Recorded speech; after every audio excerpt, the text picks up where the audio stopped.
What's up, Golf News? Welcome back to the channel. In today's video, we're going to talk about golf balls. Are you playing the right golf ball for you and your game? All right. So let's get started. Let's dive right in. I have in my hand two different golf balls. Okay, they're both round. They both have dimples. One is yellow. One is white. Okay. This is Callaway Super Soft two-piece ionomer distance golf ball. Retails brand new for 25 bucks a dozen. This is the Kirkland Performance Plus golf ball. It is a three-piece urethane golf ball. It retails brand new, $27.99 for 2 dozen at Costco.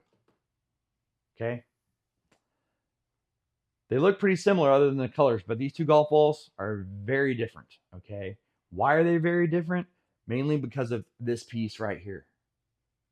So guys, in today's video, I'm going to try to cut a lot of the fluff. There are a lot of golf ball fitting. There are a lot of fitting tools. There's a lot of fitting information out there. And I think it's information overload. Okay. We're not going to do that. In today's video, I'm going to try to cut the fluff. All right. I'm going to give you the most important things about golf balls and how they apply to your game and how they can help you improve your game. Okay. But first, we need to talk about a couple of things. First and foremost, guys, you're going to have to ask yourself some really tough questions about your golf game to properly fit yourself for a golf ball. What kind of player am I? What's my handicap? How many balls do I lose per round? What's my budget? Am I a high spin player or a low spin player? Do I need more spin in my golf ball? Do I need less spin in my golf ball? These are all tough questions I cannot answer for you, okay? You guys are going to have to sit down and figure that out for yourselves. Once you've answered those questions, come back and watch this video, and I think we can help get you in the right ball for your game. All right. So let's get started. Who's a golf ball fitting for? Well, everybody. That's right, guys. I don't care if you're shooting scratch or you're shooting 110. As long as you're not shooting over 110, the golf ball matters. Okay. And even if you're playing over 110, the golf ball matters some. Okay. But as those numbers come down below 110, the golf ball is going to become more and more important. So guys, it's a very important part of your game. It's a very overlooked part of your game. I cannot tell you how many golfers out there are playing the wrong ball for their game or who could really benefit from playing a different ball for their game. Now, that being said, you're not going to shave 20 strokes off your score by picking this ball over that ball or this ball over this ball. Okay. That's not going to happen. The only way you're going to see that huge of a difference in golf balls is if you're playing if you go from playing a range ball to playing something like this Kirkland Signature. Okay. If you do something like that, yeah, you're probably going to see some crazy differences. You're going to see probably 20 to 25 yards longer off every club. You're going to see spin rates that are 1,000 RPM higher around the greens, and you are going to see performance. All right. But for everybody else who's not playing a range ball or refurbished balls, you're not going to, it's not going to be a 20 shot swing. It's just not. That being said, it is still an important fundamental of your game, and that's why I'm making this video. And that reminds me, let's go over that. These are two brand new golf balls. This is your best bet for quality and consistency. Okay. Then there are recycled golf balls. Okay. There's a company out there called lostgolfballs.com. I've used them a lot in the past. Generally speaking, they're pretty good as long as you're not too picky, because a lot of time they don't have your particular ball in stock. But if you're playing a tour ball, if you're playing one of these urethane covered golf balls, they're much more expensive than the ionomer covered golf balls. And one way to save money on those is by buying them recycled. Okay. Reused. Recycled, reused is fine, especially if you can find them in mint quality. They're only going to be slightly inferior to their brand new counterparts, and in a lot of cases, you can get them for a third of the price. All right. So remember that as you're out there in the market, recycled, reused is okay. Refurbished is bad. Do not buy refurbished golf balls. There is a difference between a recycled golf ball and a refurbished golf ball. Okay. A recycled golf ball is one. I hit a brand new Kirkland into a pond. A week later, a diver comes out, scoops all the balls out of the pond, and sells them. Okay. Those golf balls typically hold up pretty well. A refurbished golf ball is where they take a ball that's been in the lake for 6 months. It looks awful. So they sandblast it and then they repaint it and try to redo the logos. Okay. Not good. Not good. The paint they use chips off on your clubs and seriously affects the spin numbers. on the golf ball. And as you're about to find out, spin is very important. So guys, for me, there's three big factors in ball fitting. Okay, you have spin, you have feel, and you have price, because that's the biggest difference in golf balls. This Kirkland Signature is a 3-piece urethane golf ball. Okay, now while it's $28 for 2 dozen, most of your 3-piece urethane golf balls are going to be $40 a dozen and up. Meanwhile, this ionomer covered Callaway Super Soft is $25 a dozen, and you can find some of its counterparts for even less. All right. So price is a big difference. Spin is a big difference, and feel is a big difference.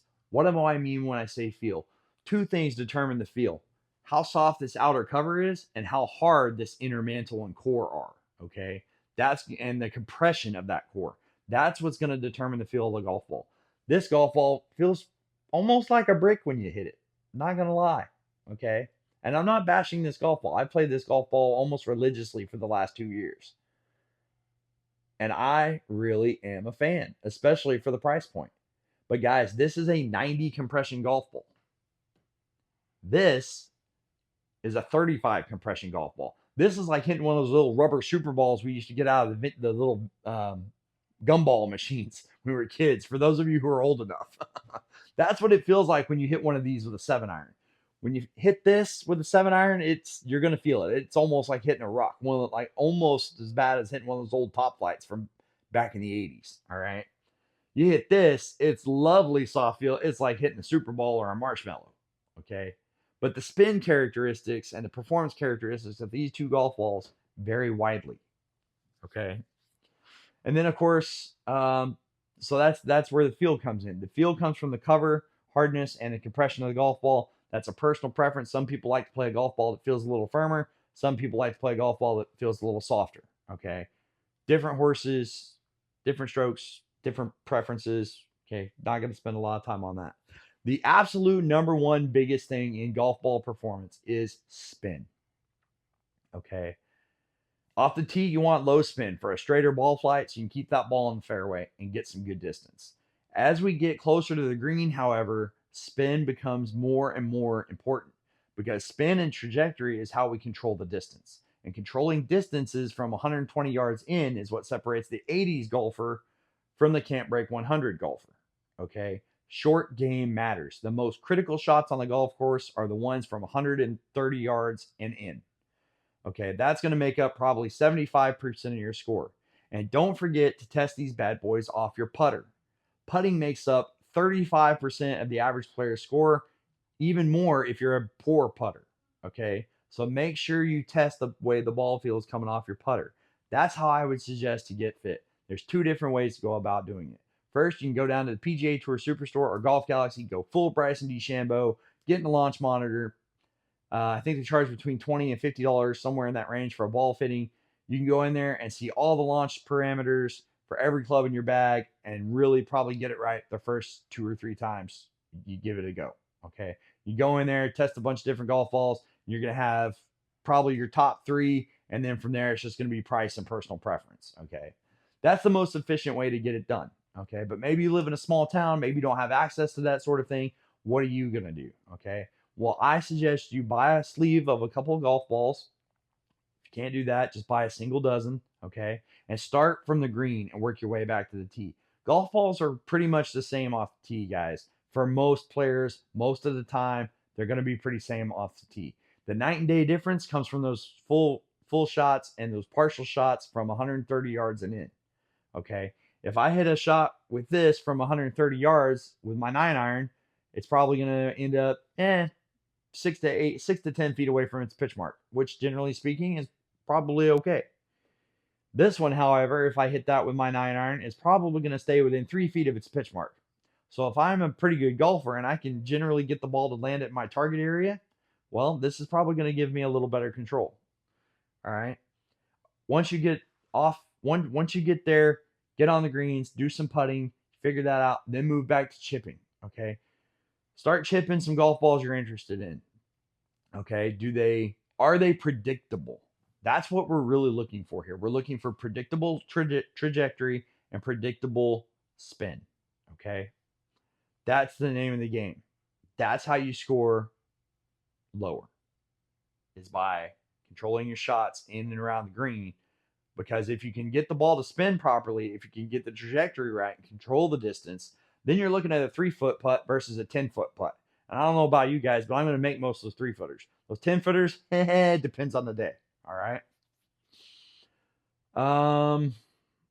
So after that, move back even further. Get 50 yards away, grab a pitching or approach wedge, and try a 50-yard pitch. See what you see. Okay. Does the ball check up too soon? Do you need a ball with less spin that's going to roll out a little closer to the hole? Okay. Ask yourself these questions and you will find the answers. All right. After that, move back to your full approach shots, like a full 52, full approach wedge, full pitching wedge, something that 100 to 120 yard range. Hit a few shots with it, see how it does. Okay. Does it stop in time? That's really the question you should be asking yourself more times than not. Does the ball feel good to me? Do I have confidence in the golf ball? And does the golf ball stop in time? Okay. If the answer is the ball stops in time, you probably got the right ball. If you're yelling at your ball, go, go, go, you probably got the wrong ball. If you find yourself yelling at the ball, stop, stop, stop, you've probably got the wrong ball. Okay. So, guys, if you're wanting the ball to stop a little quicker around the greens, then you're looking at urethane. It sucks. I know urethane golf balls are firmer and more expensive than their 2-piece counterparts. That's just facts. Okay. It is what it is. All right. So you have to, at that point, decide if spending the money is worth it to you and your game to play the urethane golf ball. But maybe you're already a high spin player. Maybe you're a pretty skilled golfer and you can put some serious spin on the ball. And you keep landing it short of the target and it won't release to the hole. Okay, that's where these ionomer covered golf balls might actually come in handy and help you out some. Or maybe you play golf courses that have really large greens. Okay, if you're playing golf courses that have really large greens, you probably don't want a ball that checks up a whole lot. Okay, or maybe you live in Texas or Arizona or somewhere in a sub-desert climate where the greens are really small and they're firm. Okay, that's where a urethane covered golf ball can really help mitigate some of the damage from firm, fast greens. Okay, you need to ask yourself, what kind of conditions am I playing in? What kind of player am I? What kind of spin do I need? And how much money do I want to spend? Okay, that's really what you got to dive into, because the biggest difference, like I said, in golf balls is spin, feel, and price. You can read all the manufacturer's information. A lot of them will tell you what the compression of the golf ball is. Srixon Golf does that for their full range of golf balls. If you just go to their website, they'll tell you about the technology, how many pieces, how much compression, what the cover's made out of. That's my favorite thing about Srixon golf balls. They put it all out there to the consumer. There are no secrets up front, which really helps you pick the right ball for your game. Okay, so I highly recommend Srixon golf balls if you're trying to find the right golf ball for you, just mainly because a lot of the information you need to access is readily available on their website. Secondly, I would also, my next biggest recommendation would probably be to Titleist. The main reason for that being Titleist always seems to put a focus on short game. So whether you're playing their Titleist TrueFeel, which is their cheapest entry-level golf ball, or you're playing the Titleist Pro V1X, one of their most expensive tour-level golf balls, Titleist always seems to put some emphasis on short game control. And short game control is where golf balls shine. Okay, they're all pretty similar off the tee, but once you get inside 120 yards, golf balls start to become night and day different because of the spin numbers we talked about. If price is a factor, okay, there's a couple ways you can get around that. My favorite is to play the Kirkland Signature. Okay, this 3-piece distance golf ball can be had not one but 2 dozen for $28 at Costco. Guys, that's actually cheaper than a single dozen of its 2-piece ionomer golf ball, which most of the experts would call the inferior golf ball. Okay, but again, guys, don't trust the experts. The experts have got it wrong in a lot of cases. A lot of you guys should be playing a golf ball with less spin. Okay, less spin gets you a little closer to the hole. Okay, you land it right on the green, let it roll out, and maybe it stops a foot or two from the hole. All right, nothing wrong with that. Maybe you play courses again, like I said, big firm greens, or big greens. If you're playing small greens, you're going to need to stop the ball sooner. If you're playing a course with big greens, that are enormous, I don't want the ball to stop. I want the thing to roll closer to the hole. All right. But there's a couple ways going about that. Like I said, you can buy the Kirkland brand new. It's a 3-piece urethane golf ball, $28 for 2 dozen. You can buy them used as long as you stay away from the refurbished. Okay. Buy from a reputable golf shop in your area that sells high quality used golf balls in mint condition. Or again, go online and check out lostgolfballs.com. A lot of times, especially if you can catch the golf ball you're looking at lostgolfballs.com and it's on sale, which they have sales very, very frequently for an extra 15 to 20% off. You can really save buku money there, and you're going to give up some of that performance, but not a whole lot. Golf balls are constructed so well these days that they can spend a little time in the water or in the woods and be just fine. Be found, gathered up, rinsed off, and recirculated as a recycled golf ball, and they're going to perform almost as good. I'd say probably they're going to have 95% of the performance as their brand new counterparts that cost twice as much. Okay, so that's a way to go. If you want to play a urethane golf ball, but you don't like the firmer feel, try the Strixon Q Star Tour. I think the compression on that is in the 70s. I think the golf ball from Legato, which you can find on Amazon, I think is an 85 compression 3-piece urethane golf ball. There's another one. I believe the Chrome Tour is in the 80 range. Okay, but your Titleist Pro V1X is over 90.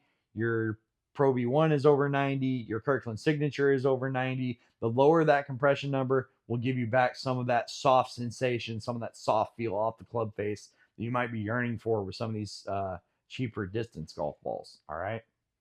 Well, guys, I hope I did a pretty good job of putting that video together for you. Like I said, the best way, the most efficient way is probably getting a launch monitor, look at the numbers, and then ask yourself those questions about your game. But I know a lot of you guys don't have access to that sort of thing. You might live in a small town. You might not have access to a launch monitor. And so I hope I help explain the biggest differences in golf balls to help you pick the right one for your game. Golf ball fitting is important, and the most important things to get right are spin, feel, and price.